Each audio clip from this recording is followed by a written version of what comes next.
And welcome into the Radio Days edition of Now and Next. This week, sitting at the round table on Moore in the Morning on News Talk 1010 Toronto. On round one, Tim Hudak is here, former leader of Ontario's Conservatives. He's now at Council Public Affairs. Dave Trafford, chief executive producer at Story Studio Network, host of On the Ledge, your Ontario political broadcast. And Tamara Cherry is here from Pickup Communications, also notably author of the book The Trauma Beat. Speaking of traumatizing, anybody who buys an expensive home is definitely going to be looking at a bigger tax bill. Tim Hudak used to be at the Ontario Real Estate Association, so we'll start with you. I don't know that Olivia Chow is going to make a lot of enemies by going after people who buy houses worth more than $3 million. But she's going to make homes more expensive all the way down the line, John. And look, number one, you can't tax your way to housing affordability. Homes are one of the rare things that we buy that we pay taxes on each and every year. And the land transfer tax is particularly harmful for this reason, John. It actually stops people from moving up on the ladder, and as a result, starter homes don't become available. Just to give you an example. So, in our street, North Toronto, we had five of us were all about roughly the same age, young kids. Deb and I were the only ones that actually then moved up in our home because the others said that land transfer tax is such a whack. It's money we have to have in pocket in our account. You can't mortgage that. They said, we're just going to stay put. We'll renovate our homes. So they put money in their homes, but that meant that first-time starter home, like the semi-detached we were living at the time, would not go into the marketplace. So every time, no matter what stage you increase the land transfer tax, that means fewer people move up, and that trickles down, meaning fewer homes in the market for first-time buyers. Although and I'll come to Tamara Cherry on this one, to turn that model upside down, it also means people don't flip homes.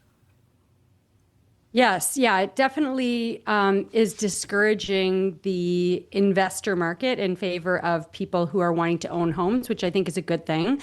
Presumably, this would create new revenue. And historically speaking, when we look at the tax that Olivia Chow has put in, Mary Chow has put in on these luxury homes, we're talking like, what is it, $150, $160 million a year, more or less.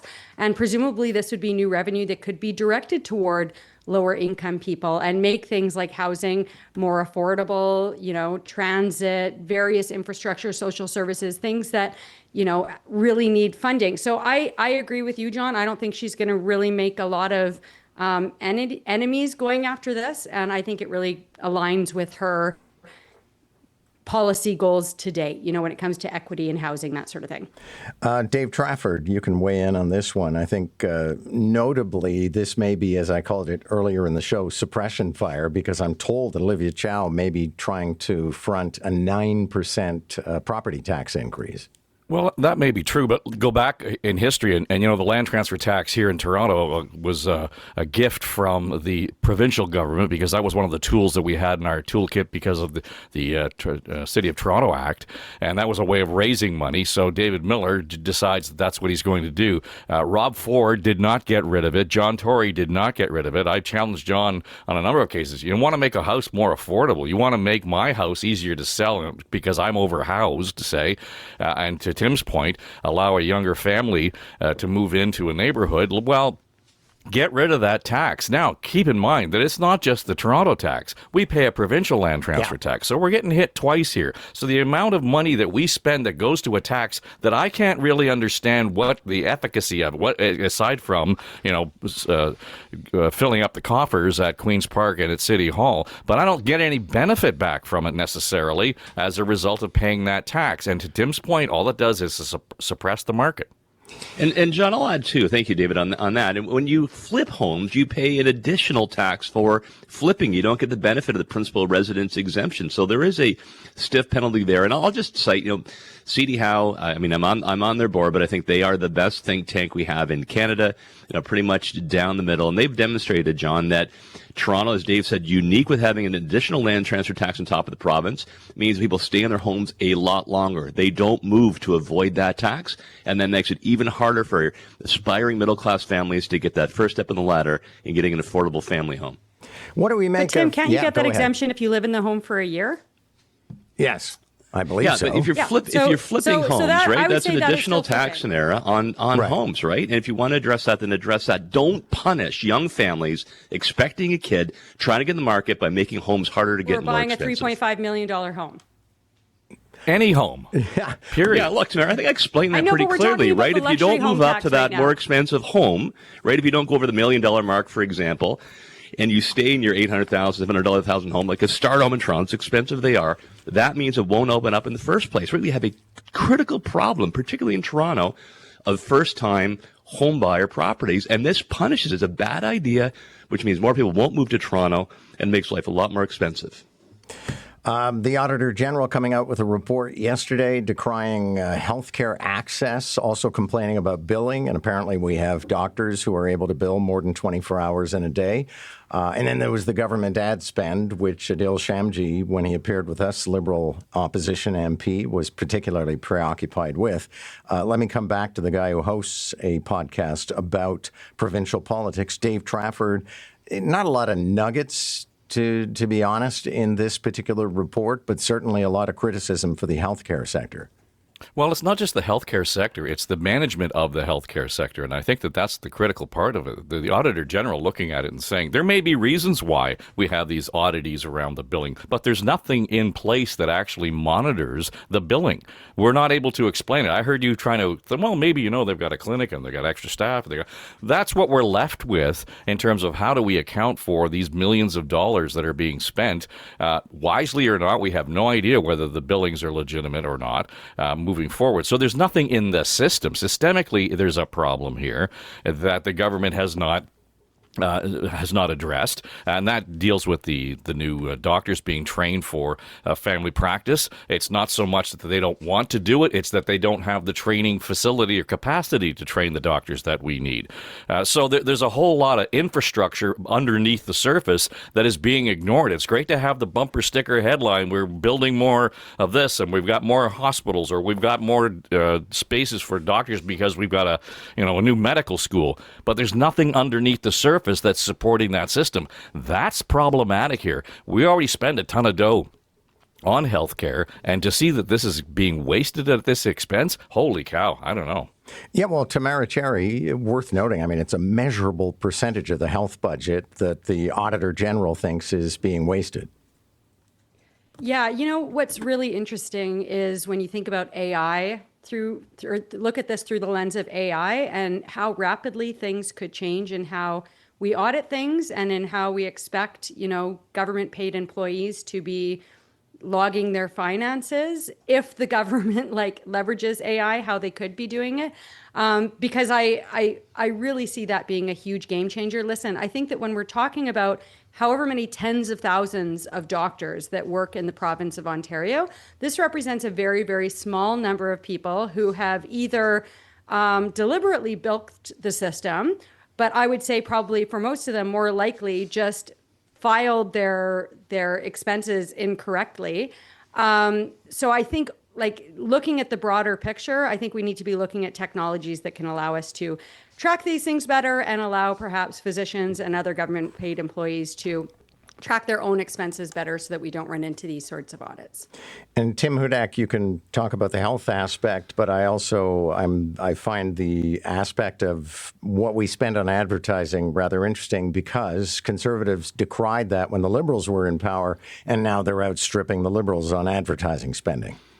Yeah, I mean, that seems to get worse with whatever, stripe of government gets in there. It's an upward trend on costs. I mean, there are legitimate reasons to advertise. The Auditor General is there to call out those that she thinks crosses the line. And yeah, on the healthcare side, I'll say I think both my colleagues, Tamara and Dave, brought good points forward. I will say, John, that I am doing work through Council of Public Affairs for the Ontario Medical Association. So I want to let you know that, but, it gives me some insight. So Tamara's right. You actually need some better technology. Believe it or not, the OHIP billing system was built back in the 1980s. It's based on COBOL, John, which hardly anybody remembers as a language.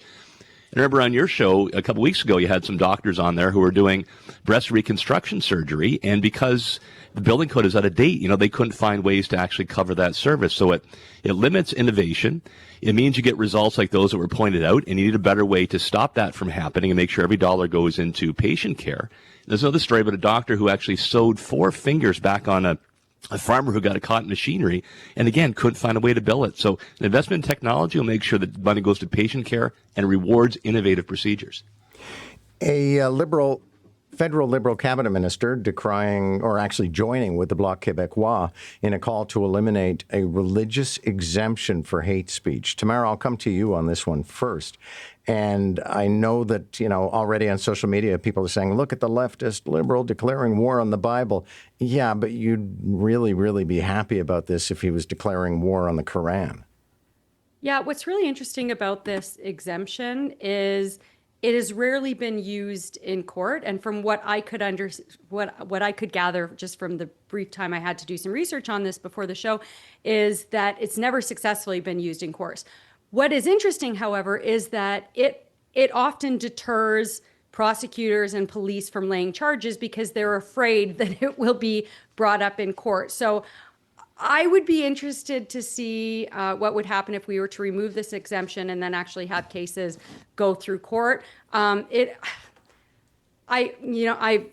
don't have a solid opinion, John. Go to somebody else. I'm watching with interest.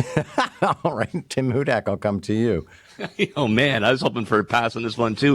Look, I got to admit, I don't know this inside out, John. I've never dealt with this issue. It's at a federal level, but it seems to me simply, if you're quoting from the Bible, from the Quran, the Torah, what have you, that's not hate speech. If you push the envelope right, then you'd come under the legislation.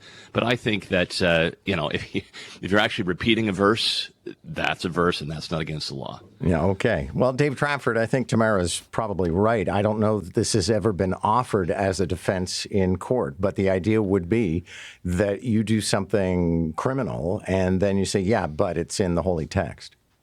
Yeah, and I think that the context is the key here, and that's where we get all bogged down and in the weeds on these judicial decisions. That is to say, we all want it to be plain, simple, black and white. Let's get it done and dusted, and move on. This complicates these things even more. If we begin to use the religious text as a shield for hate speech, and that somehow that gets us off the hook, I think that is clearly a problem, and that has to be dealt with. So to get rid of the exemption and let the court decide whether, to Tamara's point, if this is going to be a defense, then let's make it one. So a survey I was not previously aware of that asks people every month across Canada, how happy are you with your work, finds, Tim Hudak, that Ontarians are happier than they have ever been. And you're a guy who's had, I think, like a half a dozen jobs since I met you, so maybe you're the right guy to speak to this. Can't keep a job. It nailed me.